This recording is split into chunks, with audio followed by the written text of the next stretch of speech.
sahur tapi tetap berpuasa itu boleh apa tidak? Tidak sahur tapi berpuasa. Bolehnya, boleh apa tidak? Boleh. Cuma itu tidak utama. Yang baik itu sahur dulu. Karena dulu orang-orang Yahudi itu ada puasa.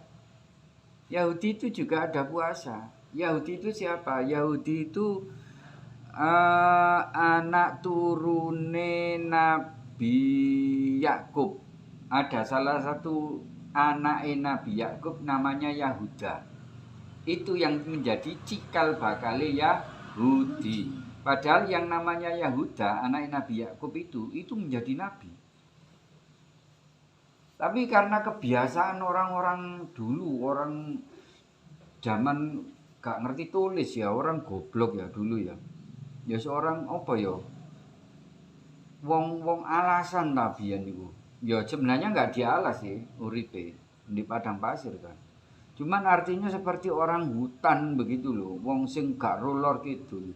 Jangan zaman kuno biyen kan. Zaman primitif biyen. Jadi cara berpikirnya itu ya rodok-rodok ngawur.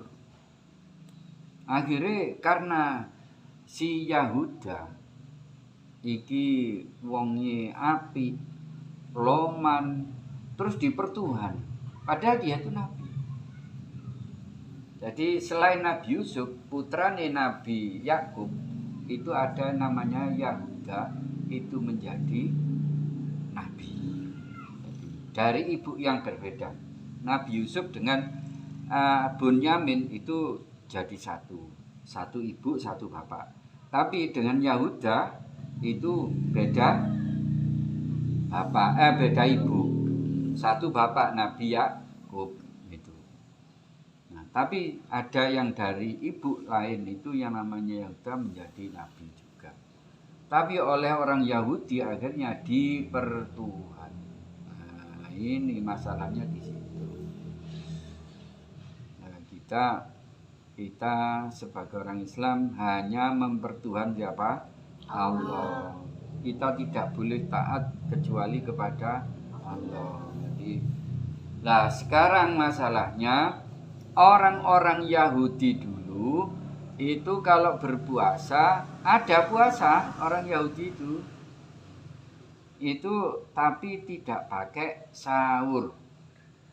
Jadi puasanya malah ngebleng. Puasa campur buka.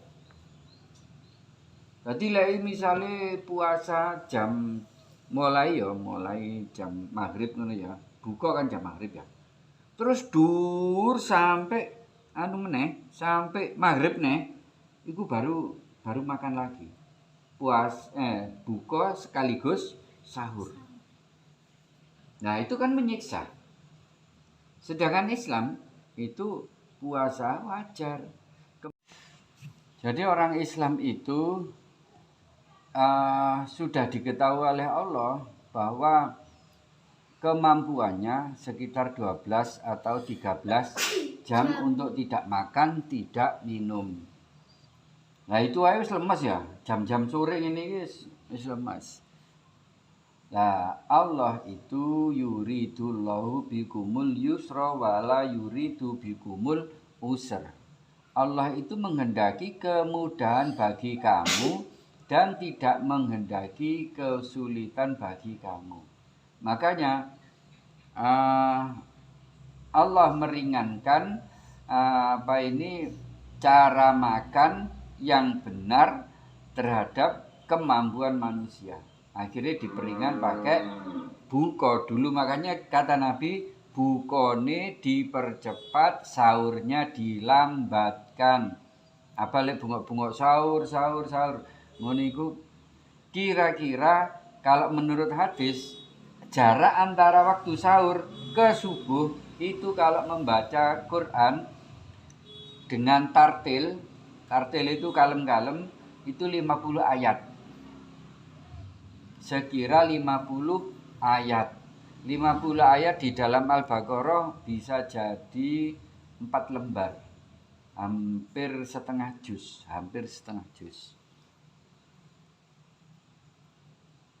Ya itu berapa menit ya? Kira-kira 20 menit.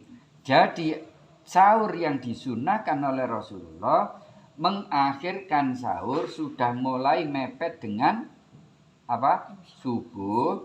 Kemudian kalau buka itu diawalkan, dipercepat. Jadi awake jae ndang sehat. Itu. Nah itu cara. Kalau dibilang boleh apa tidak sahur tapi tetap berpuasa. Boleh kalau bolehnya. Cuma jangan dibuat kebiasaan. Yang berarti kalau itu dibiasakan mengingkari sunnah Nabi. Sunnah Nabi apa tadi? Mengakhirkan sahur, terus mengawalkan buka. Terus kata Rasul, di dalam sahur itu ada keberkahan.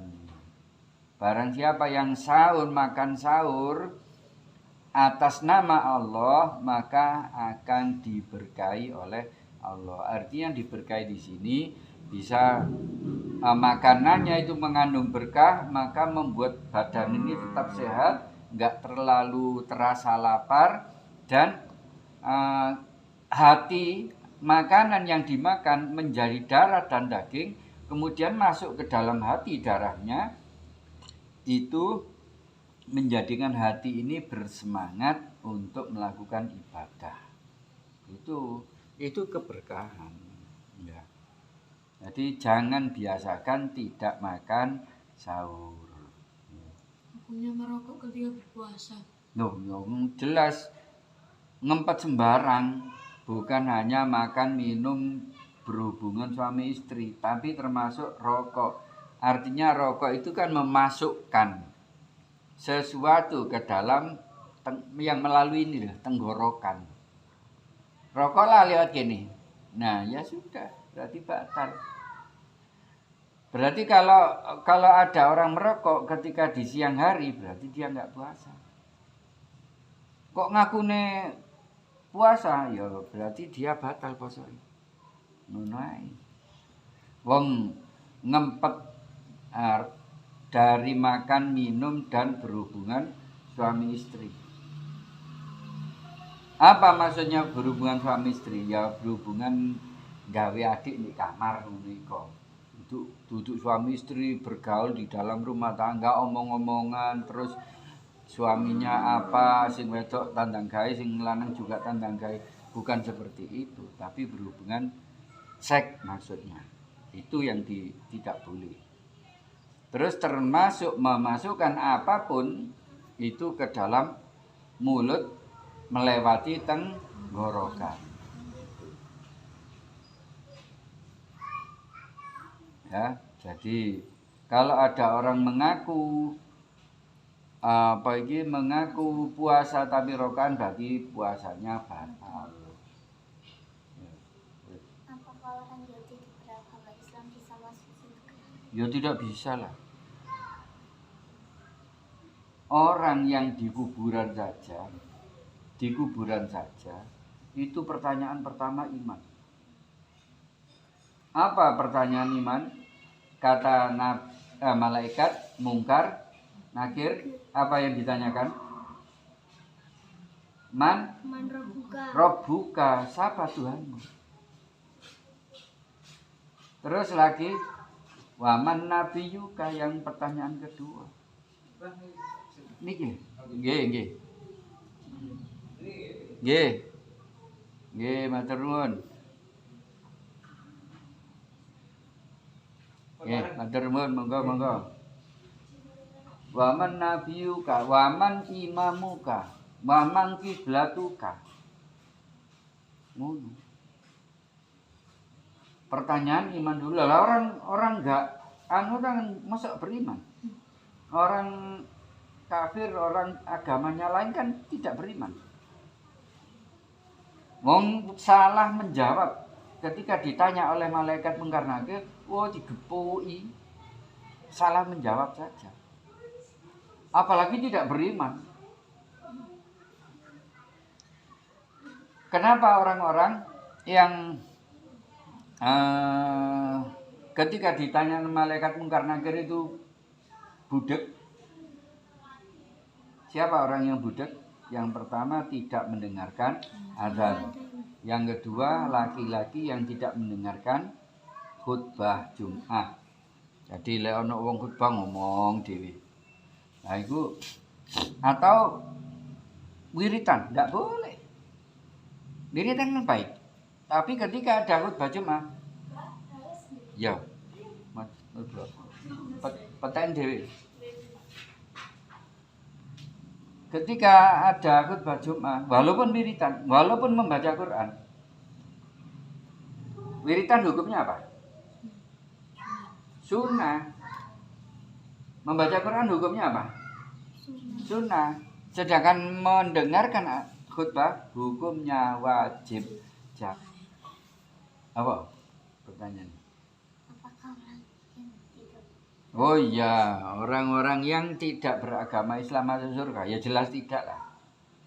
Kecuali dia mau mati, bertobat dulu kemudian masuk Islam. Nah itu baru akan bisa masuk surga. Itu banyak cerita. Di zaman dulu, zaman Rasulullah ada. Malah orangnya belum sempat sholat, belum sempat berbuat apa. Saya mohon maaf atas terputusnya video ini.